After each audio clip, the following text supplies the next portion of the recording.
મન્યા હા ત્યાં જ હું આમ પાણી લેવા જાઉં ને એટલે તું મોબાઈલ કાઢીને સીધો જ ગેમ રમવા બેસી જા. અલ્યા ગેમ નહીં રમતો કા આ તમ નહીં બનાવું 4 દાડાથી થોડો ઉલઝનમાં છું.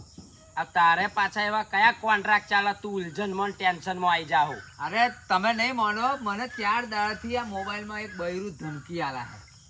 બૈરું હો લાઈ જોઈ કોણ હે લાઈ જોઈ. તમે જો કેવું બોલા હે મને કેવી ધમકી આલા હે મને જો.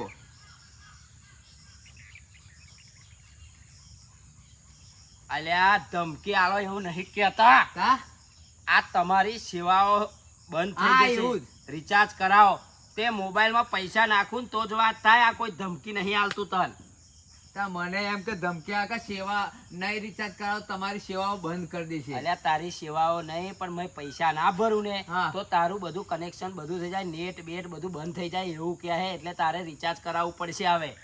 રિચાર્જ કરતા એટલે તો બે દાડે ગામમાં નહીં જતો. ચમ તમે કહો મારે યાર અલ્યા એવું નહીં. આ તમે નવા ફોન લાવો ને અને તમારે જે ફોન આવ્યો નહીં વાપરતા ને એને આ જ તકલીફ છે.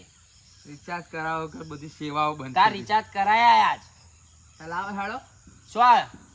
રિચાર્જ ના પૈસા અલ્યા નહીં. રિચાર્જ ના પૈસા મારે આલવાના દોસ્ત. પણ નહીં મારા કામ કરીને પૈસા લઈ જતા કે ઘરમાં ભરો. તાર રિચાર્જ ના પૈસા મોબાઈલ શું કરવા રાખો? નોરું ડબલું રાખ ને. આજે તમારા કોમે આવ્યો હું હે? હા રિચાર્જ કરવાના પૈસા હતું જ. મસ્ત જારી મારી. મસ્ત મારી હે ને? હો હા કેટલા રિચાર્જ એ દુકાન વાળા પૂછજે કેટલાનું હે પછી હું તને પૈસા મને તું કેજે.